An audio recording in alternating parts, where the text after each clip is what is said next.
हाँ तो बच्चों, आज का जो हमारा लेक्चर है वो होगा जी टाइप्स ऑफ इम्यूनिटी पे। ठीक है। अब इम्यूनिटी की दो टाइप्स होती हैं बच्चों। एक होती है जी एक्टिव इम्यूनिटी, दूसरी होती है जी पैसिव इम्यूनिटी। पहले हम एक्टिव इम्यूनिटी को ज़रा डिटेल में डिस्कस कर लेते हैं, फिर हम पैसिव इम्यूनिटी की तरफ जाएंगे। बच्चों, एक्टिव इम्यूनिटी क्या है? अगर हम क्या करें, अगर क्या हो बच्चों, एंटीजन जो है हमारी बॉडी के अंदर एंटर हो और उसके खिलाफ हमारी बॉडी एंटीबॉडीज बनाए, ठीक है, और वो एंटीबॉडी क्या करे, एंटीजन को किल करे, ये कहलाता है जी एक्टिव इम्यूनिटी। यानी एंटीजन हमारी बॉडी के अंदर एंटर हुआ, उसके खिलाफ हमारी बॉडी ने एंटीबॉडीज बनाई और वो एंटीबॉडीज क्या करेंगी, उस एंटीजन को किल करवाएंगी। उसका जो मैकेनिज्म है, अगर आप वो डिटेल से समझना चाहते हैं तो आप एंटीबॉडीज कैसे एंटीजन को किल करती हैं, अगर आप ये जानना चाहते हैं तो बच्चों आप प्रीवियस लेक्चर देख सकते हैं। सोर्स ऑफ अब बच्चों एंटीजन का सोर्स क्या है? मतलब एंटीजन आया कि नेचुरली बॉडी के अंदर एंटर हुआ है या आर्टिफिशियली बॉडी के अंदर एंटर हुआ है। इसकी बेस पे जो एक्टिव इम्यूनिटी है वो दो टाइप की होती है। नेक्स्ट फर्दर दो कैटेगरीज के अंदर हम उसको डिवाइड कर देते हैं। बच्चों, अगर जो एंटीजन है वो नेचुरली बॉडी के अंदर एंटर हुआ है, ठीक है, मतलब हमने इंटेंशनली नहीं करवाया, खुद ब खुद बॉडी के अंदर एंटर हुआ है कुदरती तौर पर, तो जो हम इम्यूनिटी उस एंटीजन के खिलाफ हमारी बॉडी के अंदर डेवलप होगी वो होगी नेचुरली इंड्यूस्ड एक्टिव इम्यूनिटी। ठीक है। इसके बरक्स अगर क्या हो बच्चों कि हम नेचुरली इंड्यूस्ड एक्टिव इम्यूनिटी की हम एग्जांपल देख लेते हैं कि मिसाल के तौर पर किसी पर्सन को कोई इन्फेक्शन हुआ, ठीक है, और वो सरवाइव कर गया, मतलब उसको इन्फेक्शन हुआ और वो कुछ दिन तक सरवाइव कर गया और कुछ दिन उसको सिम्टम्स ज़ाहिर हुए जैसे फीवर वगैरह, लेकिन वो सरवाइव कर गया, तो जाहिर बात है उसके अंदर कोई ना कोई इम्यूनिटी डेवलप हुई है, तो वो सरवाइव किया ना, ठीक है, मतलब वो बच गया। तो ये जो इम्यूनिटी डेवलप हुई है बच्चों उसके अंदर वो है नेचुरली इंड्यूस्ड एक्टिव इम्यूनिटी।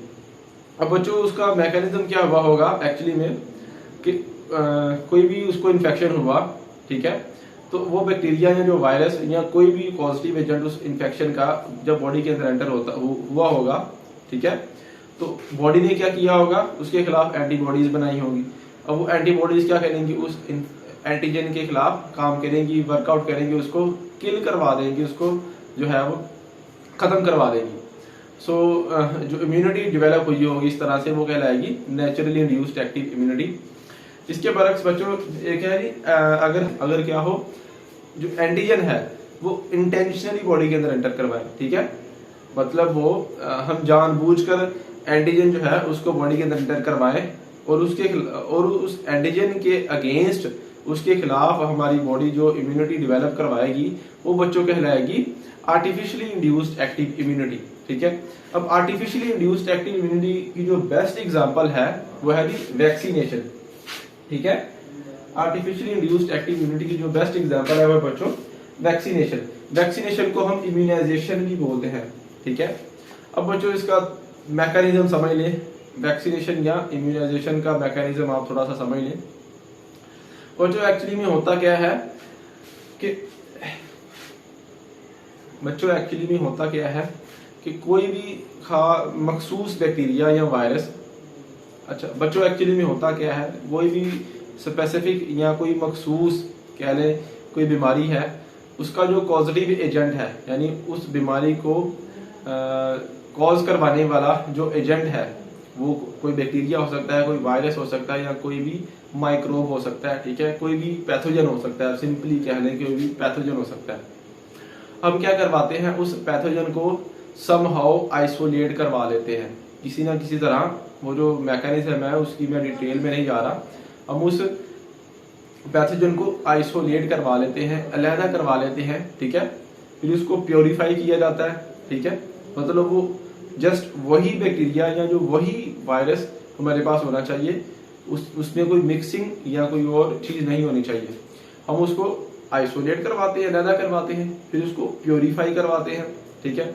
उसके बाद अगला स्टेप बच्चों होता है, हम उसकी जो पैथोजेनिसिटी है, ठीक है, उसकी पैथोजेनिसिटी बच्चों, उसकी पैथोजेनिसिटी को पैथोजेनिसिटी को कम करवा दिया जाता है, ठीक है। अब वो जो पैथोजेनिसिटी क्या होती है, पैथोजेनिसिटी क्या है, the ability of a pathogen to cause disease, ठीक है।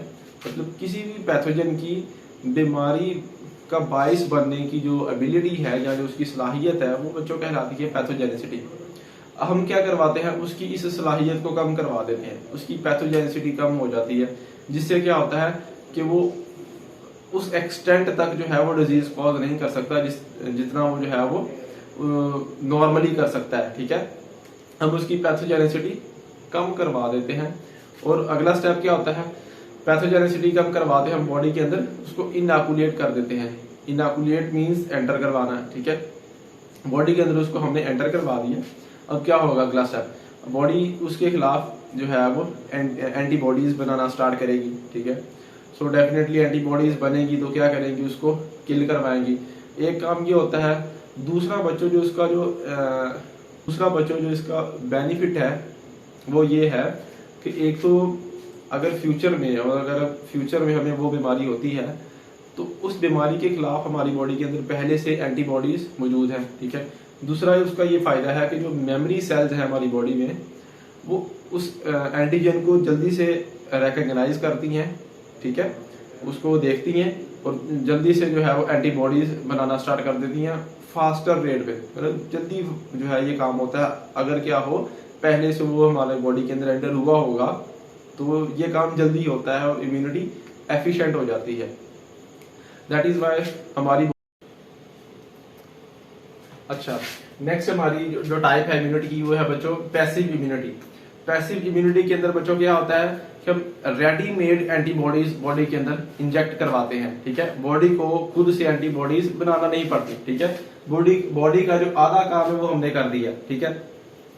मतलब कि इसके अंदर एंटीबॉडीज ही इंजेक्ट होती हैं, वो एंटीबॉडीज आने वाले एंटीजन के खिलाफ काम करती हैं और उसको किल करवाती हैं।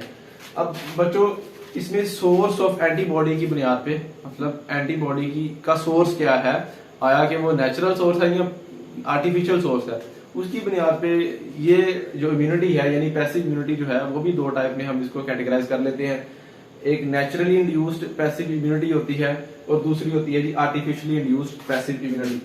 अब नेचुरली इंड्यूस्ड पैसिव इम्यूनिटी के अंदर बच्चों इसकी एग्जांपल्स देख लेते हैं कि from mother to foetus through placenta कुछ एंटीबॉडीज ट्रांसफर होती हैं।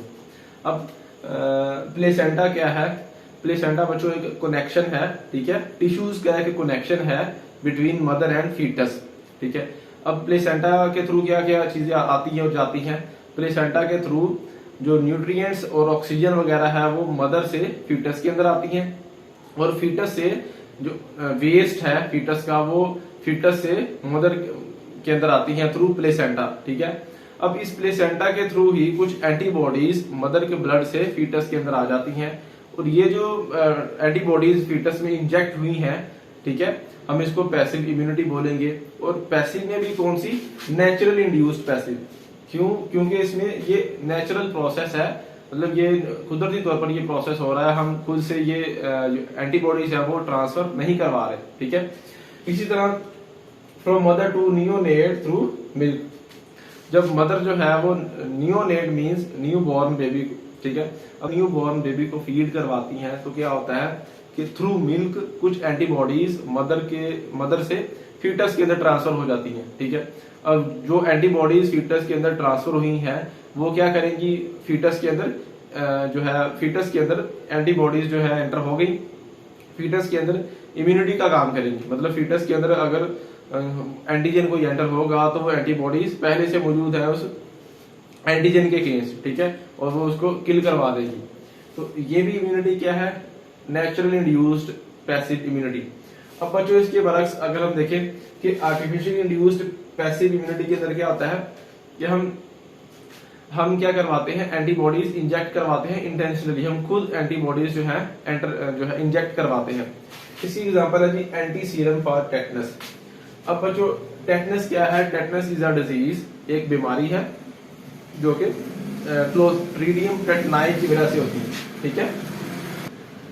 क्लोस्ट्रीडियम टेटनाई ये एक बैक्टीरिया है, ये बैक्टीरिया टेटनस बीमारी का बायस बनता है। अब anti serum for tetanus anti serum बच्चों क्या होता है, ऐसा ब्लड, ऐसा सीरम जिसके अंदर एंटीबॉडीज हो, ठीक है। अब हम क्या करवाते हैं, एंटी सीरम फॉर टेटनस के अंदर क्या है बच्चों कि ये इंजेक्शन की फॉर्म में अवेलेबल होता है, ठीक है, हो गया है, ठीक है। अगर टेटनस का इन्फेक्शन हो गया यानी टेटनस आपकी बॉडी के अंदर जो बैक्टीरिया क्लोस्ट्रीडियम टेटनाई एंटर हो गया है, ठीक है, उसके खिलाफ हम ये इंजेक्शन देते हैं, ठीक है। तो एंटीबॉडीज रेडीमेड है, रेडीमेड एंटीबॉडीज आपकी बॉडी के अंदर एंटर होंगी, ठीक है। मतलब बॉडी को जो टाइम होता है ना, time to make the antibodies बनाने की जो टाइम है वो बॉडी नहीं लेती। मतलब हम जो है वो रेडीमेड एंटीबॉडीज बॉडी के अंदर एंटर करवाते हैं, खास किस्म की बैक्टीरिया के खिलाफ अपना एक्शन करवाती है। मतलब उस एंटीजन, उस खास किस्म के जो बैक्टीरिया है उसको किल करवा देती है, खास किस्म का जो एंटीजन है उसको किल करवा देती है। एंटी सीरम फॉर टेटनस एक एग्जांपल ये है। Anti serum for rabies, rabies बच्चों ये वायरस की वजह से होती है, ठीक है।